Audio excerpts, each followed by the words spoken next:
Hi കൂട്ടുകാരെ, ഇന്ന് നമ്മൾ നോക്കാൻ പോകുന്നത് ഒരു മോഡൽ ക്വസ്റ്റ്യൻ പേപ്പറാണ്. അപ്പോൾ വീഡിയോയിലേക്ക് പോകാം. ആദ്യത്തെ ക്വസ്റ്റ്യൻ നോക്കാം. सूचना: राजा और विद्रोही नाटक का अंश पढ़ें और 1 से 3 तक के प्रश्नों के उत्तर लिखें. രാജ और വിദ്രോഹി എന്ന നാടകത്തിലെ ഒരു ഭാഗം താഴെ കൊടുത്തിട്ടുണ്ട്. അത് വായിച്ചിട്ട് 1 തൊട്ട് 3 വരെയുള്ള ചോദ്യങ്ങളുടെ ഉത്തരം എഴുതാനാണ് പറഞ്ഞിട്ടുള്ളത്. ഞാൻ ഈ പാരഗ്രാഫ് വായിക്കുന്നില്ല, ആദ്യത്തെ ക്വസ്റ്റ്യനിലേക്ക് പോകാം. സർവനാം കെ സാത്ത് ലഗാ പർസർഗ് കോൺസാ ഹെ. സർവനാം അതായത് പ്രൊനൗണിൻ്റെ കൂടെ ചേർന്ന പർസർഗ് കാ കേക്കി ഒക്കെയാണ്. അത് ഏതാണ് എന്ന് തിരിച്ചറിയാനാണ് പറഞ്ഞിട്ടുള്ളത്. താഴെ ബ്രാക്കറ്റിൽ കാ കേക്കി എന്ന് കൊടുത്തിട്ടുണ്ട്. നമ്മുടെ ക്വസ്റ്റ്യൻ എന്താണെന്ന് വെച്ചാൽ തും പ്ലസ് ഡാഷ് തുംഹാര. തുമ്മിൻ്റെ കൂടെ എന്ത് ചേർക്കുമ്പോഴാണ് തുംഹാര എന്ന് കിട്ടുക? തും പ്ലസ് കാ ആണ് തുംഹാര, തും പ്ലസ് കെ തുംഹാരയാണ്, തും പ്ലസ് കി തുംഹാരി ആണ്. രണ്ടാമത്തെ ചോദ്യം നോക്കാം. ആജ് മേരെ പാസ് കോയി അധികാർ നഹി ഹെ മഹാരാജ്. ഇന്ന് എൻ്റെ കയ്യിൽ ഒരു അധികാരവും ഇല്ല, ഒരു പവറും ഇല്ല, ഒരു ശക്തിയില്ല. യ കിസ്നെ കിസ്സെ കഹ. ഇത് ആരോട് പറഞ്ഞു? ഈ പാരഗ്രാഫിൽ കൊടുത്തിട്ടുണ്ട്. ഇത് സേനാപതി പറഞ്ഞതാണ്. സേനാപതി ആരോടാണ്? രാജാവിനോടാണ് പറഞ്ഞത്. സോ യ സേനാപതിനെ രാജാസെ കഹ എന്ന് വേണം എഴുതാൻ. അടുത്തത് ജനതാ കി ഭീഡ് മേ മിൽ ജാന. ജനങ്ങളുടെ തിരക്കിൽ ചേരുക. ഇസ്കാ മത്ലബ് ക്യാ ഹെ. ഈ ഫ്രേസിൻ്റെ അർത്ഥം എന്താണ്? നമുക്കിതിൻ്റെ ആൻസർ ആയിട്ട് ആം ജനതാ കി സമാൻ ജീവൻ ജീന. ഈ ഫ്രേസിൻ്റെ അർത്ഥം എന്താണെന്ന് വെച്ചാൽ സാധാരണ ജനങ്ങളെ പോലെ ജീവിക്കുക എന്നാണ്. അടുത്തത് സൂചന. കബ് തക് നാമക് കവിത കി പങ്ക്തിയാ പഠേ ഓർ 4 से 6 तक के प्रश्नों के उत्तर लिखें. കബ് തക് എന്ന കവിതയിലെ വരികൾ താഴെ കൊടുത്തിട്ടുണ്ട്. അത് വായിച്ചിട്ട് 4 തൊട്ട് 6 വരെയുള്ള ചോദ്യങ്ങളുടെ ഉത്തരം എഴുതാനാണ് പറഞ്ഞിട്ടുള്ളത്. ആ വരികൾ വായിക്കുന്നില്ല. ആത്മസമ്മാൻ കാ മത്ലബ് ക്യാ ഹെ. 4ാമത്തെ ചോദ്യമാണ് ആത്മസമ്മാൻ കാ മത്ലബ് ക്യാ ഹെ. ആത്മസമ്മാൻ എന്ന വാക്കിൻ്റെ അർത്ഥമാണ് ചോദിച്ചിട്ടുള്ളത്. ഇതിൻ്റെ അർത്ഥം റെസ്പെക്റ്റ്, സെൽഫ് റെസ്പെക്റ്റ് എന്നാണ്. ഓപ്ഷൻസ് കൊടുത്തിട്ടുണ്ട്. സ്വാഭിമാൻ, അഹങ്കാർ, ആത്മസമർപ്പൺ. സ്വാഭിമാൻ എന്ന് വെച്ചാൽ സെൽഫ് റെസ്പെക്റ്റ് എന്നാണ് അർത്ഥം. അഹങ്കാർ എന്ന് വെച്ചാൽ അരോഗൻസ്, അഹങ്കാരം എന്നാണ് അർത്ഥം. ആത്മസമർപ്പൺ എന്ന് പറഞ്ഞാൽ ആത്മസമർപ്പണം ചെയ്യുക. അപ്പോൾ കറക്റ്റായിട്ടുള്ള ആൻസർ സ്വാഭിമാനാണ്. 5ാമത്തത് ആശയ വാലി പങ്ക്തിയാൻ ചുൺകർ ലിഖേ. താഴെ ഒരു ലൈൻ കൊടുത്തിട്ടുണ്ട്. അതേ ആശയം വരുന്ന ലൈൻസ് മുകളിൽ കൊടുത്തിരിക്കുന്ന പാരഗ്രാഫിൽ നിന്ന്, അതായത് കവിതയുടെ വരികളിൽ നിന്ന് തിരഞ്ഞെടുത്ത് എഴുതാനാണ് പറഞ്ഞിട്ടുള്ളത്. അപ്പോൾ ഈ ലൈൻസ് വായിക്കാം. അബ് കോയി അപ്നാ ഖാന ഭി കിസി കോ നഹി ദേനാ ചാഹതാ ഹെ. കിസി കോ थापड़ मारने के लिए अपना गाल भी नहीं देता. ഇപ്പോൾ ആരും സ്വന്തം ഭക്ഷണം മറ്റുള്ളവർക്ക് കൊടുക്കാൻ പോലും ആഗ്രഹിക്കുന്നില്ല. ആർക്കും അടിക്കാനായിട്ട് സ്വന്തം കവിളും കാണിച്ചു കൊടുക്കുന്നില്ല. ഇതേ അർത്ഥം വരുന്നത് നഹി ദേത്ത അബ് കോയി അപ്നാ നിവാല, നഹി ദേത്ത അപ്നാ ഗാൽ എന്നാണ്. അടുത്തത് കബ് തക് എന്ന കവിതയുടെ ആശയമാണ്. കബ് തക് കവിത വന്ദന ടേറ്റെ കി രചന ഹെ. കബ് തക് എന്ന കവിത എഴുതിയിട്ടുള്ളത് വന്ദന ടേറ്റെയാണ്. इसमें कवि कहते हैं कि अपने परिचय के लिए दूसरों का सहारा नहीं चाहिए. ഇതിൽ കവി പറയുന്നത് സ്വന്തം ഐഡൻറ്റിറ്റിക്ക് വേണ്ടി മറ്റുള്ളവരെ ആശ്രയിക്കേണ്ട ആവശ്യമില്ല എന്നാണ്. ഹമാരെ ഉദ്ധാർ കെ ലിയെ കോയി നഹി ആയേഗ. നമ്മളെ സംരക്ഷിക്കാൻ മറ്റാരും വരില്ല. ഹമാരെ ജീവൻ മേ സബ്സെ പ്രഥം സ്ഥാൻ ആത്മസമ്മാൻ കോ ദേന ഹെ. നമ്മുടെ ജീവിതത്തിൽ ഏറ്റവും ഫസ്റ്റ് പ്രയോറിറ്റി ആത്മസമ്മാൻ, അതായത് സെൽഫ് റെസ്പെക്റ്റ് ആയിരിക്കണം. अगर ऐसा करे तो जीवन के सारे समस्याओं का हल मिल जाएगा. ഇങ്ങനെ ചെയ്യുകയാണെങ്കിൽ ജീവിതത്തിലെ എല്ലാ പ്രശ്നങ്ങൾക്കും സൊല്യൂഷൻ കണ്ടെത്താൻ സാധിക്കും. सूचना. बोनसाई कविता के आधार पर 4 सही प्रस्तावों को चुनकर लिखें. ബോൺസായി എന്ന കവിതയുടെ ബേസിൽ 4 കറക്റ്റായിട്ടുള്ള സെൻറ്റൻസസ് എടുത്തെഴുതാനാണ് പറഞ്ഞിട്ടുള്ളത്. ഇവിടെ പാരഗ്രാഫ് കൊടുത്തിട്ടുണ്ട്. പാരഗ്രാഫിന് താഴെയുള്ള സെൻറ്റൻസസ് നോക്കാം. मालिक ने बोनसाई में फल फूल लगने पर उसे प्यार से अपना लिया. ബോൺസായിൽ പൂക്കളും കായ്കളൊക്കെ ഉണ്ടായപ്പോൾ ആ ചെടിയുടെ ഓണർ ആ ചെടീനെ സ്നേഹിച്ചു. അടുത്തത് ആംഗൻ സെ ഖോദ്കർ മാലിക് നെ പൗധെ കോ ഗംലെ മേ ലഗാ ദിയ. മുറ്റത്ത് നിന്ന് കുഴിച്ചെടുത്തിട്ട് ആ ഓണർ ചെടീനെ പോട്ടിൽ വെച്ചു. ബോൺസായി മേ फल फूल लगने पर മാലിക് ने उसे घूरे पर फेंक दिया. ബോൺസായിൽ പൂക്കളും കായകളൊക്കെ ഉണ്ടായപ്പോൾ ഈ ഓണർ ആ ചെടീനെ ഡസ്റ്റ്ബിന്നിലേക്ക് വലിച്ചെറിഞ്ഞു. ബോൺസായി സിർഫ് ഏക് നുമായിഷി ചീസ് ബൻ ഗയി. ബോൺസായി വെറും ഷോ പീസ് പോലെ ആയി മാറി.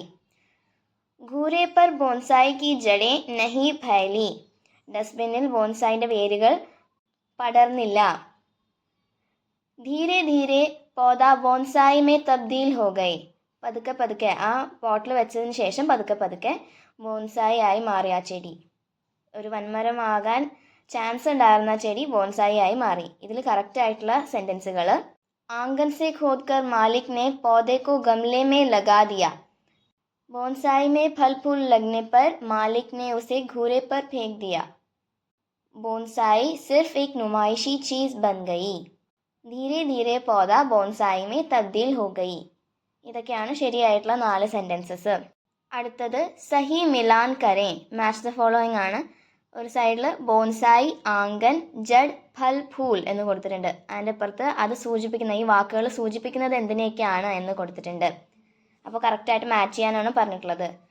ബോൺസായി ബോൺസായി സൂചിപ്പിക്കുന്നത് അസ്വതന്ത്ര സ്ത്രീനെയാണ്. സ്വതന്ത്രത നഷ്ടപ്പെട്ട ഒരു സ്ത്രീയെയാണ് ബോൺസായി സൂചിപ്പിക്കുന്നത്. അടുത്തത് ആംഗൻ, അത് സഹജ് വാതാവരൺ ആണ്, നാച്ചുറലായ അറ്റ്മോസ്ഫിയർ. ആംഗനിൽ നിന്ന് കുഴിച്ചെടുത്തിട്ടാണ്, അതായത് മുറ്റത്തു നിന്ന് കുഴിച്ചെടുത്തിട്ടാണ് ചെടിച്ചട്ടിയിലേക്ക് ബോൺസായിനെ വെച്ചത് നമ്മൾ കണ്ടു അല്ലേ. അപ്പോൾ ആംഗൻ എന്നുള്ളത് അതിൻ്റെ നാച്ചുറൽ സോഴ്സാണ്, നാച്ചുറൽ ഒരു അറ്റ്മോസ്ഫിയർ ആണ് ആംഗൻ എന്ന് പറയുന്നത്. അപ്പോൾ ആംഗനെ സഹജ് വാതാവരണമായിട്ട് മാച്ച് ചെയ്യുക. അടുത്തത് ജഡ്. ജഡ് എന്ന് പറഞ്ഞാൽ റൂട്ടാണ്. ഒരു ചെടിയുടെ റൂട്ട് എന്ന് പറഞ്ഞാൽ അതിനെ അവിടെ പിടിച്ചു നിർത്തുന്നത് ആ റൂട്ടാണ് അല്ലേ, അസ്തിത്വം എന്നാണ് അതിൻ്റെ അർത്ഥം. അടുത്തത് ഫൽ ഫൂൽ, അത് കാമ്യാബിനെയാണ് സൂചിപ്പിക്കുന്നത്. അസ്വതന്ത്ര സ്ത്രീൻ്റെ കാമ്യാബിയാണ് ഫൽ ഫൂൽ സൂചിപ്പിക്കുന്നത്. അപ്പോൾ അത് കാമ്യാബിയായിട്ട് മാച്ച് ചെയ്യാം. അടുത്തത് വാക്യ പിരമിഡ് കി പൂർത്തി കരേ. 2 ലൈൻ ഓൾറെഡി കൊടുത്തിട്ടുണ്ട്. ബ്രാക്കറ്റിൽ ഗംലേ മേ എന്നും സുന്ദർ എന്നും കൊടുത്തിട്ടുണ്ട്. ലഗാ ദിയ, മുझे ലഗാ ദിയ, വെച്ചു, എന്നെ വെച്ചു. അപ്പോൾ അടുത്തത് നമുക്ക് ഗംലേ മേ ലഗാ ദിയ, മുझे ഗംലേ മേ ലഗാ ദിയ എന്ന് എഴുതാം. എന്നെ ചെടിച്ചട്ടിയിൽ വെച്ചു. അടുത്തത് മുझे സുന്ദർ ഗംലേ മേ ലഗാ ദിയ, എന്നെ നല്ല ഭംഗിയുള്ള ചെടിച്ചട്ടിയിൽ വെച്ചു. അടുത്തത് മുജ്മേ ലഗേ ഫൽ ഫൂൽ നെ തുമ്ഹെ ഫിർ ഡരായ. എന്നിലുണ്ടായ പൂക്കളും കായകളൊക്കെ നിന്നെ വീണ്ടും പേടിപ്പിച്ചു. ഇസ്സെ ആക്കോ ക്യാ ആശയ മിൽത്താ ഹെ. ഇതിൽ നിന്ന് നിങ്ങൾക്ക് എന്ത് ആശയമാണ് കിട്ടുന്നത്? ബോൺസായി മേ ഫൽ ഫൂൽ ലഗ്നെ സെ വഹ് ബഡാ ഹോ ജായേഗാ और जड़ें फैल जाएंगी. तब बोनसाई की शोभा नष्ट हो जाएगी, इसलिए मालिक डरता है. ബോൺസായിൽ പൂക്കളും കായ്കളൊക്കെ വരുന്നത് അതിൻ്റെ ഗ്രോത്തിൻ്റെ ഒരു സിമ്പിളാണ്. അപ്പോൾ പൂക്കളും കായ്കളൊക്കെ വന്നാൽ അത് വളരും. അത് വളർന്നാൽ അതിൻ്റെ വേരുകൾ പടരും. അപ്പോൾ ആ ബോൺസായിൻ്റെ ഭംഗി നഷ്ടപ്പെടും. ഇതുകൊണ്ടാണ് ഈ ഓണർ പേടിക്കുന്നത്. സൂചന: രാജ और विद्रोही नामक नाटक के आधार पर 11 से 15 तक के प्रश्नों के उत्तर लिखें.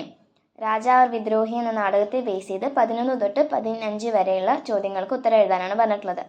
ഈ പാരഗ്രാഫ് ഞാൻ വായിക്കുന്നില്ല. 11ാമത്തെ ക്വസ്റ്റ്യനിലേക്ക് പോകാം. सबसे बलवान राजा बनेगा, इस विचार से आप कहाँ तक सहमत हैं? എല്ലാവരെക്കാളും ശക്തിയുള്ളവനാണ് രാജാവാവുക. ഈ ഒരു തോട്ടിനോട് നിങ്ങൾ എത്രത്തോളം യോജിക്കുന്നു? അപ്പോൾ നമുക്കിതിൻ്റെ ആൻസർ ആയിട്ട് യഹ് വിചാർ പൂരി തരഹ സെ സഹി നഹി ഹെ. ഈ ഒരു തോട്ട് കറക്റ്റ് ആയിട്ടുള്ളതല്ല, മുഴുവനായും ശരിയായിട്ടുള്ളതല്ല. മേരി റായ് മേ രാജാ കാ ബൽവാൻ और बुद्धिमान होना दोनों ज़रूरी है. എൻ്റെ അഭിപ്രായത്തിൽ രാജാവ് ശക്തിശാലിയും ബുദ്ധിശാലിയുമാവുന്നത് ഇമ്പോർട്ടൻ്റ് ആണ്. രണ്ടും ആയിരിക്കണം രാജാവ്. അടുത്തത് നിമ്നലിഖിത് മേ കോൺസാ ശബ്ദ് വിശേഷൻ ഹെ. താഴെ കൊടുത്തിരിക്കുന്നതിൽ ഏതാണ് ഡിസ്ക്രൈബിംഗ് വേർഡ്, ഏതാണ് അഡ്ജക്റ്റീവ്, ഏതാണ് വിശേഷൻ എന്നാണ് ചോദിക്കുന്നത്. ബ്രാക്കറ്റിൽ കൊടുത്തിട്ടുണ്ട് താക്കത്ത്, സബ്സെ, രാജ. ഇതിൽ താക്കത്ത് എന്നുള്ളത് ഒരു സംഖ്യയാണ്, ഒരു നൗണാണ്. രാജ എന്നുള്ളതും ഒരു നൗണാണ്. സബ്സെ എന്നുള്ളതാണ് വിശേഷൻ ശബ്ദമായിട്ട് വരുന്നത്. അപ്പോൾ അതാണ് കറക്റ്റ് ആൻസർ. അടുത്തത് നാടക് മേ കിസ് കിസ്നെ കോൺ കോൺ സാ കിർദാർ നിഭായ. നാടകത്തിൽ ആരൊക്കെ ഏതൊക്കെ റോൾസാണ് ചെയ്തത്? ആദ്യത്തെ കോളത്തിൽ ബച്ചേ കാ നാം കൊടുത്തിട്ടുണ്ട്, കുട്ടിയുടെ പേര്. അടുത്ത കോളത്തിൽ കിർദാർ കൊടുത്തിട്ടുണ്ട്, റോൾ കൊടുത്തിട്ടുണ്ട്. അപ്പോൾ ഈ കോളം ഫില്ല് ചെയ്യാനാണ് പറഞ്ഞിട്ടുള്ളത്. ഹേം, ഹേം വിദ്രോഹി ആയിരുന്നു അല്ലേ, അപ്പോൾ അതിന് നേരെ വിദ്രോഹി എന്ന് എഴുതാം. രാജ, രാജേനായിരുന്നു രാജ, അപ്പോൾ രാജ എന്നുള്ളതിൻ്റെ നേർക്ക് രാജേൻ എന്ന് എഴുതുക. മതി, മതി സേനാപതി ആയിരുന്നു, അപ്പോൾ മതി എന്നുള്ളതിന് നേർക്ക് സേനാപതി എന്ന് എഴുതുക. അടുത്തത് ഉച്ചിത് റൂപ് സേ പൂർത്തി കരേ. കറക്റ്റായിട്ട് ഫില്ല് ചെയ്യാനാണ് പറഞ്ഞിട്ടുള്ളത്. ഫിൽ ഇൻ ദ ബ്ലാങ്ക്സ് ആണ്. ഹം ജാൻതേ ഹൈൻ, ഹം ജാൻനാ ചാഹ്തേ ഹൈൻ. ഞങ്ങൾക്ക് അറിയാം, ഞങ്ങൾ അറിയാൻ ആഗ്രഹിക്കുന്നു. ജനത സുൻതി ഹൈ, ജനങ്ങൾ കേൾക്കുന്നു. ജനത സുന്നാ ചാഹ്തി ഹൈ, ജനങ്ങൾ കേൾക്കാൻ ആഗ്രഹിക്കുന്നു. ഇങ്ങനെയാണ് ഇത് ഫില്ല് ചെയ്യേണ്ടത്. അപ്പോൾ ബ്ലാങ്കിൽ എഴുതേണ്ടത് ജനത സുന്നാ ചാഹ്തി ഹൈ എന്നാണ്. അടുത്തത് ഉചിത് പർസർഗ് സേ റിക്ത് സ്ഥാൻ കി പൂർത്തി കരേ. കറക്റ്റായിട്ടുള്ള പർസർഗ് ഉപയോഗിച്ചുകൊണ്ട് ഈ ബ്ലാങ്ക് ഫില്ല് ചെയ്യാനാണ് പറഞ്ഞിട്ടുള്ളത്. ഓപ്ഷൻസ് കാ കേ കി എന്ന് കൊടുത്തിട്ടുണ്ട്. പാപ്പി രാജ ഡാഷ് നാഷ് ഹോ, പാപ്പി രാജ ഡാഷ് നാഷ് ഹോ, പാപ്പി രാജ കാ നാഷ് ഹോ. നാഷ് എന്നുള്ള വേർഡാണ് ഇവിടെ നോക്കേണ്ടത്. നാഷ് എന്നുള്ള പുല്ലിംഗ് വേർഡാണ്. അപ്പോൾ പാപ്പി രാജ കാ നാഷ് ഹോ എന്നാണ് എഴുതേണ്ടത്. പാപ്പി റാണി ആണെങ്കിലും കാ എന്നാണ് വരിക. പാപ്പി റാണി കാ നാഷ് ഹോ. അപ്പോൾ നാഷ് എന്നുള്ളതാണ് നോക്കേണ്ടത്. രാജ നോക്കിയിട്ട് അല്ല നമ്മൾ കാ എഴുതിയത്, നാഷ് നോക്കിയിട്ടാണ്. അടുത്തത് കിസ്നെ കിസ്സെ കഹ, ആര് ആരോട് പറഞ്ഞു. ഇവിടെ കുറച്ച് ഡയലോഗ്സ് കൊടുത്തിട്ടുണ്ട്. ഇത് ആരോടാണ് പറഞ്ഞത് നമ്മൾ ഇപ്പുറത്ത് കൊടുത്തിരിക്കുന്ന കോളത്തിൽ എഴുതണം. इससे तो यही साबित होता है कि लड़ाई के कारण का प्रचार करने में तुमने ध्यान नहीं दिया था. ഇതിൽ നിന്ന് നമുക്ക് മനസ്സിലാവുന്നത് യുദ്ധത്തിൻ്റെ കാരണം എന്താണെന്ന് എല്ലാവരോടും പറയാൻ, പ്രചരിപ്പിക്കാൻ നീ അധികം ശ്രദ്ധ പുലർത്തിയിട്ടില്ല എന്നാണ്.